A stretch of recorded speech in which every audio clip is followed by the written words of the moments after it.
A paz de Cristo esteja com o espírito de todos.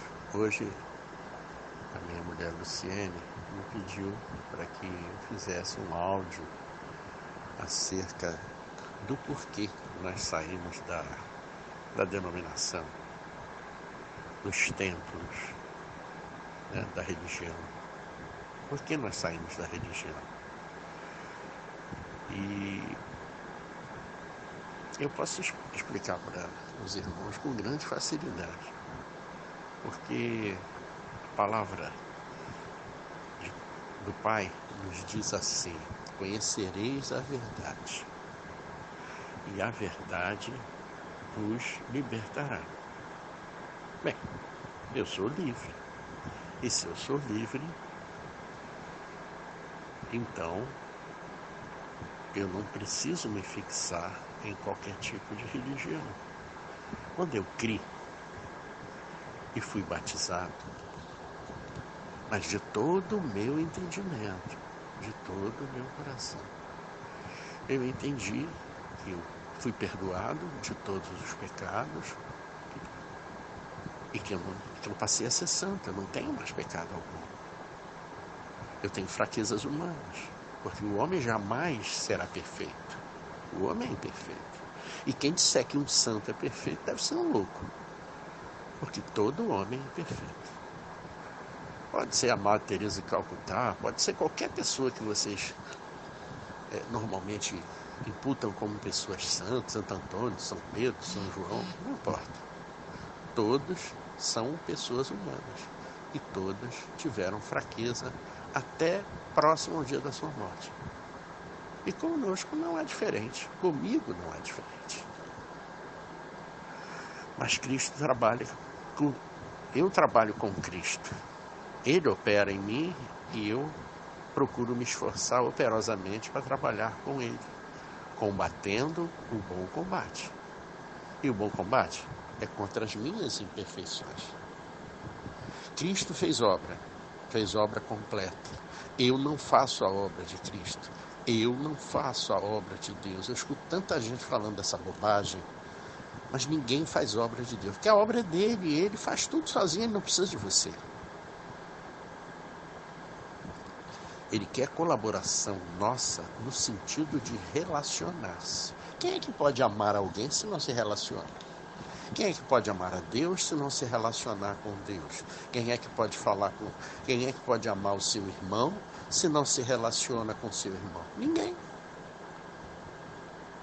Muitas pessoas que, quando me entenderam me afastando do conjunto, só se esqueceram de que Cristo, quando foi para o deserto, negou a si mesmo. Isso aconteceu comigo, isso acontece com todo aquele que nasce de novo no Espírito e começa a viver novidade de vida. As pessoas estranham, acham que ele está doente, que ele está louco, que ele está isso, que ele está aquilo. Nada disso, irmão. No entanto, são tão bons cristãos que todos vieram me visitar para saber como é que eu era. Veja você. É uma coisa assim que nos deixa estupefatos. São tão bons cristãos, estão tão bem orientados dentro da religião que jamais fizeram uma visita técnica que fosse para saber como é que estava o tal do Rodolfo, que na época era pastor e bispo, né? Mas sequer ignoraram isso. Mas nem como membro de algum templo do corpo de Cristo me trataram. Você vê, é assim mesmo. E essas são as perdas que Cristo teve. Cristo viveu sozinho e foi rejeitado por todos, a não ser aqueles que eram afins com ele, os seus apóstolos, os seus discípulos. Só que eu não tenho discípulos, eu não tenho apóstolos. Eu sou discípulo de Cristo. Eu sou um com Cristo, porque Ele está dentro de mim. Isso é um privilégio meu? Não. Isso é um privilégio de qualquer um que queira entender e aceitar o plano remidor de salvação. Mas é preciso que você entenda que você é santo, que você não é santo do pau oco, irrepreensível como as pessoas e a religião querem colocar você, querem te rotular como perfeito. Perfeito você não é, irmão. Você é cheio de erros, mas não cheio de pecados. Pecados tem eles que falam isso para você, porque isso é pecado contra o Espírito Santo. Quando você falar pela boca do Espírito Santo, o seu espírito é santo. E quando você falar, as pessoas que forem muito contrárias à verdade que você prega, pecam contra o Espírito Santo. Compreenderam a dificuldade disso? A gente vai para o deserto, entre aspas, quando a gente é verdadeiramente batizado, ou seja, entendeu o propósito da salvação e vai para o deserto, como Cristo foi, é para anular o nosso ego. Ele não podia ter transformado a pedra em pão e se alimentado? Podia, mas ele o fez? Não. Ele negou a si mesmo e obedeceu o Pai. Cada passo ali no deserto que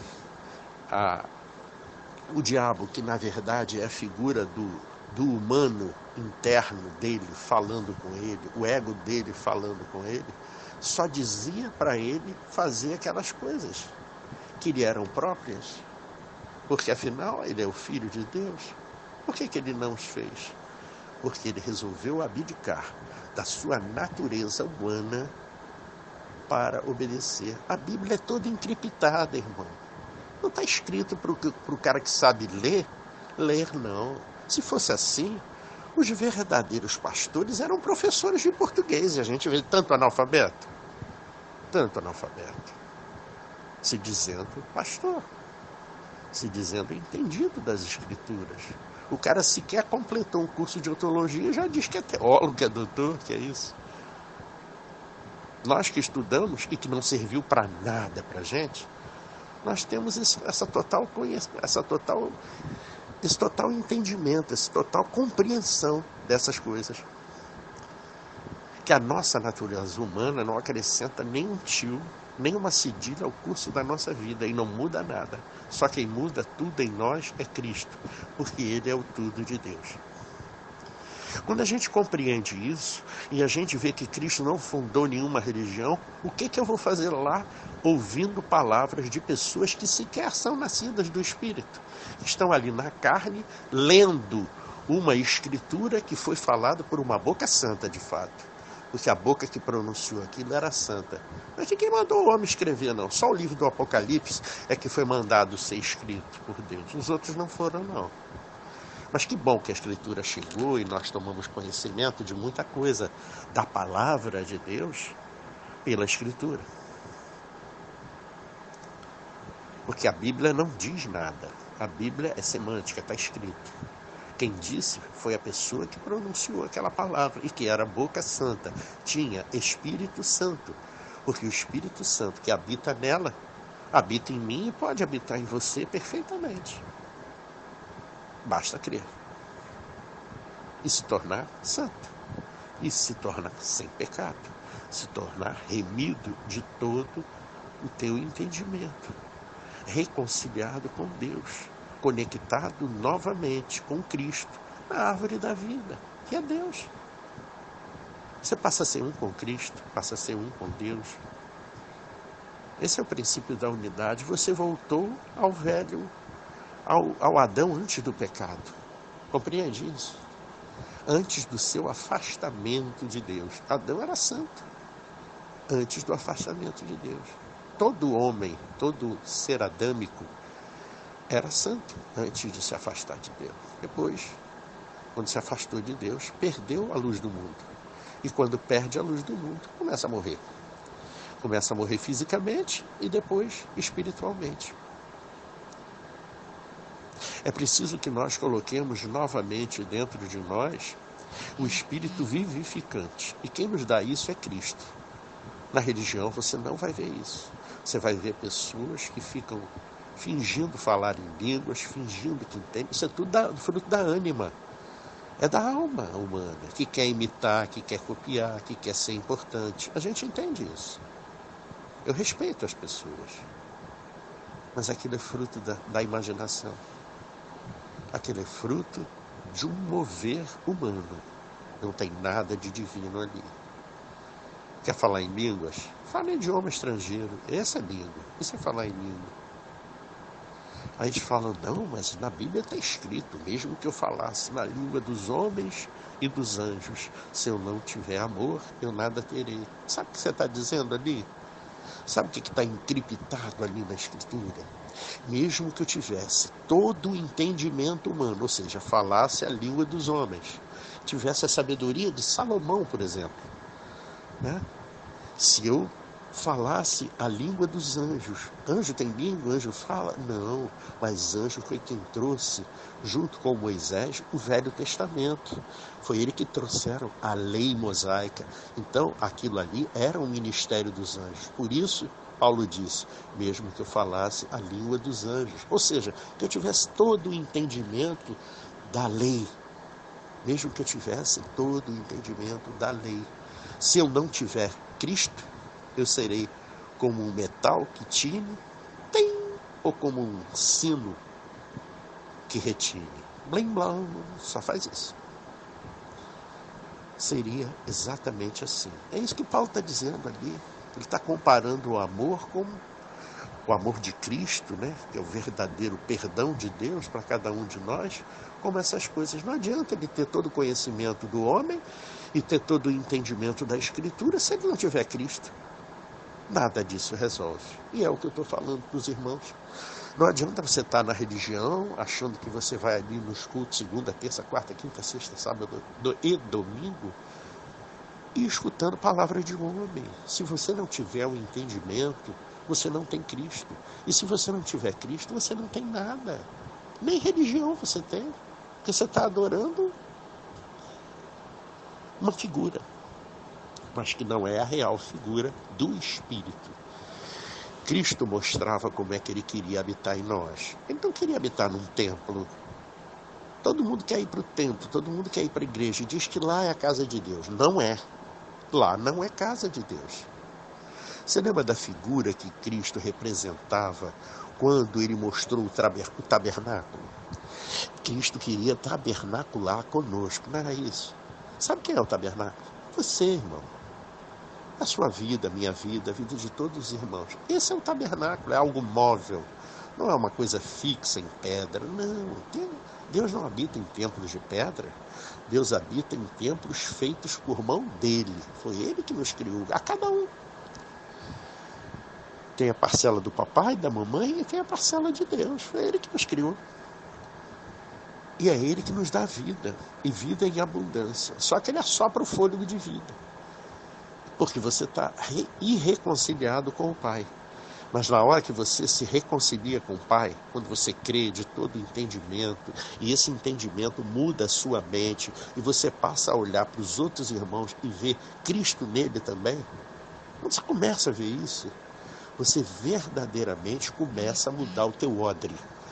Começa verdadeiramente a ter um entendimento profundo. E isso é batismo real. Porque você está sendo batizado pelo fogo da palavra. E você está sendo selado com o Espírito Santo de Deus. O seu Espírito passa a ser santo. Esse é o batismo que Paulo fez ali em Atos 9, versículo 17. Vocês que gostam da Escritura, que gostam de ver tudo direitinho, vai lá e confere, está lá. Paulo jamais foi batizado em águas. O batismo em água não tem significado. Bem como aquela aceitação de Jesus levantando a mão ali na frente da igreja, um ato que as pessoas chegam ali totalmente doentes, totalmente carentes, totalmente sofridas, totalmente necessitadas, e num impulso, irmão, vai lá, aceita Jesus. Aí o cara vai lá e levanta a mão. Aquilo ali é uma coerção irresistível, irmão. Aquilo é coação. E aquilo não tem valor nenhum no reino. Pode ter valor para o pastor, pode ter valor para os irmãos, pode ter valor até para aquela pessoa que está falando aquilo. Mas, na verdade, aquilo nada significou espiritual para aquela pessoa. O Pai quer adoradores que o adorem em espírito. E de verdade, não é de brincadeirinha. Isso aí é brincadeirinha, irmão. Porque aquilo ali não tem nem sequer seriedade. E em espírito é isso que eu estou te falando. Isso é libertação. Isso é cura. Cura interior. Você já ouviu falar em cura interior? Pois é, isso é cura interior. É assim que você é liberto, é assim que você é curado, é assim que você começa a ser o pregoeiro do ano aceitável do Senhor. Já ouviu falar nisso? Está em Isaías 61, você que gosta da Bíblia, vai lá e olha lá.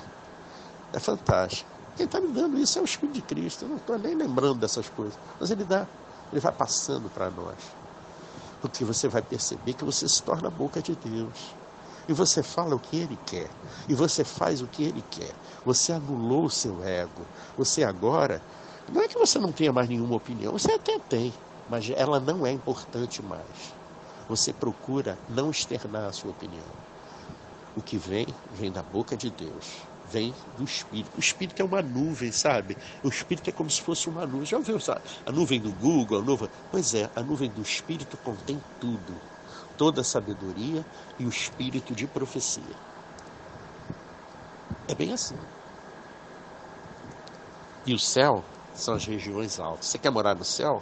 Você é rapidamente arrebatado por Cristo.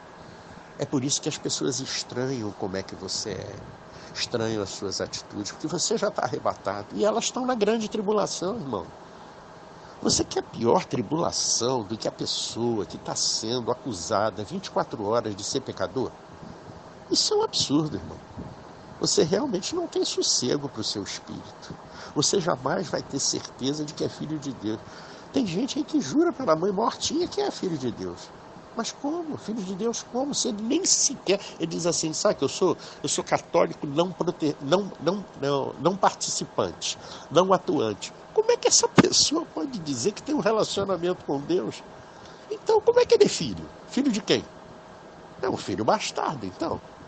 Estranho isso, não é? Como é que aquele crente que não tem um relacionamento íntimo com Deus, que não fala com Deus mesmo, ele chega e fica orando ali dentro da igreja, falando uns com os outros, para ser bem entendido, para ser bem ouvido. Ele é como aquele homem ali, como o fariseu, lembra o fariseu e o publicano, aquela passagem? Mas ele fica falando alto, dizendo que ele faz isso, que ele dá dízimo, que ele faz isso. Essa passagem é para você. Essa passagem é para você que faz isso nas igrejas. Que ora alto, que quer subir no púlpito, que quer as luzes da ribalta sobre você. Eu tive tudo isso e abdiquei de tudo por amor de Cristo. Tive isso e até tive mais. Mas isso não importa agora. Eu abdiquei disso em nome de Cristo, porque Cristo passou a habitar em mim. Mas Ele pode habitar em você. O que você está esperando para fazer isso? O que você está esperando para entender verdadeiramente, com todo o teu coração, de todo o teu entendimento, que Ele fez uma obra completa? Você acha que o Filho de Deus ia fazer obra incompleta na tua vida? Hein, meu irmão? Acorda! Deus fez obra completa. Você é santo e remido pelo sangue dele, pelo corpo dele. Esse foi o preço pago e o Pai aceitou e deu recibo de remido. Você ganhou a remissão lá na cruz. E agora você já tem um novo corpo, um corpo ressurreto. Você já foi arrebatado desse corpo que está aí, já está num corpo ressurreto.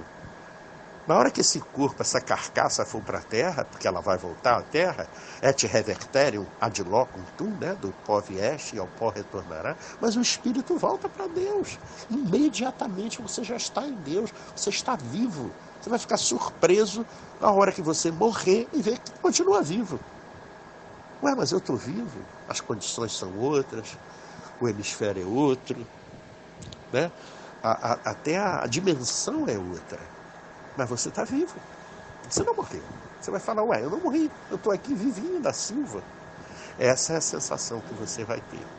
Porque todos nós somos arrebatados. Em algum momento você o será. E aí você vai ficar surpreso com a vida eterna. Essa é a vida eterna, irmão. Não morre nunca. Ao passo que os outros morreram, acabou, porque não tem o espírito vivificante. Isso é que é salvação. Isso é vida eterna.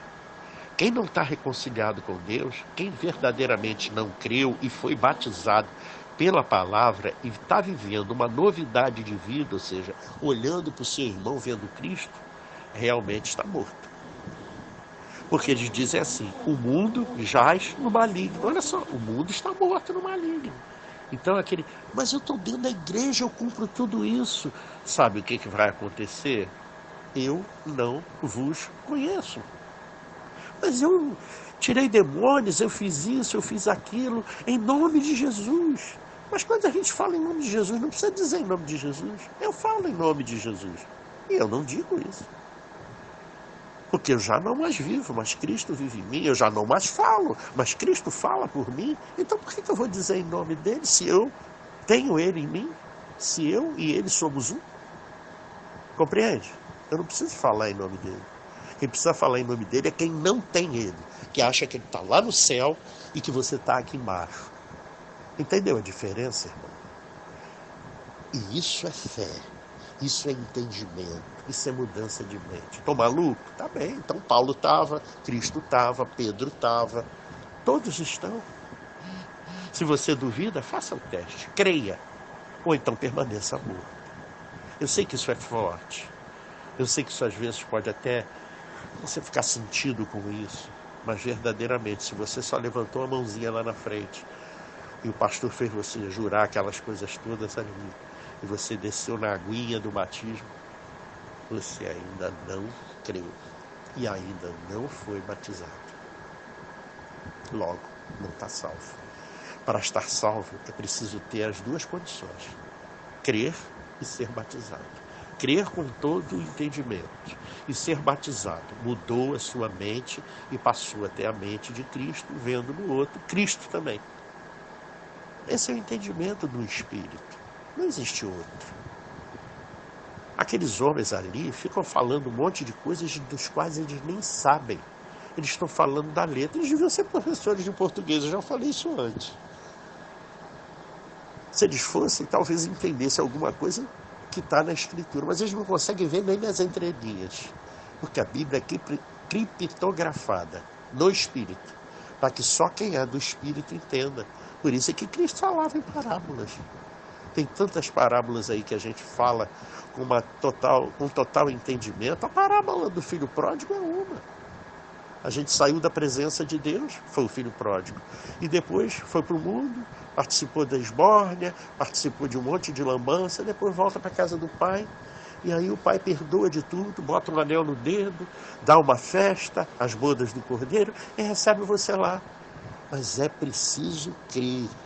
É preciso ter entendimento. Se não tiver esse crer, se não tiver esse entendimento, se não mudar a sua vida para essa novidade de vida, você continua escravo. Você jamais vai ter na sua vida o ano aceitável do Senhor, que é o que eu estou trombeteando aqui. Eu estou sendo trombeta de Deus. Já ouviu falar nas trombetas? Pois é, eu sou uma delas. Eu estou trombeteando. A trombeta está tocando para que você acorde. Acorda, ó tu que dormes, diz a Escritura. Está escrito na Escritura. Diz a palavra de Deus. Não diz a Escritura. Diz a palavra de Deus, contida na Escritura. Quem tem olhos para ver, veja. Quem tem ouvidos para ouvir, ouça o que o Espírito Santo diz a você. Só até aí. Graça e paz esteja com o espírito dos irmãos e que você acorde, seja perdoado, creia em Cristo, tenha uma novidade de vida, entre para o reino e seja livre, irmão. Sem religião, você não precisa dela, você é sacerdote. Acabou o sacerdócio. Eles querem muito que você fique lá, por quê? Porque lá no templo ele precisa ter o serviço. Qual é o serviço? Bênçãos materiais. São 4 pilares do judaísmo que estão na igreja cristã. É o templo, é o sacerdote, é a escritura de pedra, porque eles ainda ficam na lei, e as bênçãos materiais. São esses os 4 pilares. Ele está sempre prendendo você. Ele diz assim, você quer que eu vá orar ali no monte? Então você deixa o teu dízimo e a tua oferta aqui na igreja. Aí o pastor vai lá e faz o serviço para você. Você é sacerdote, meu irmão. Pede a Deus direto. Acorda. Amém? É só até aí por hoje. A graça e a paz de Cristo com o teu Espírito. Amém. Isso tudo pelo princípio restaurado do Messias. Amém.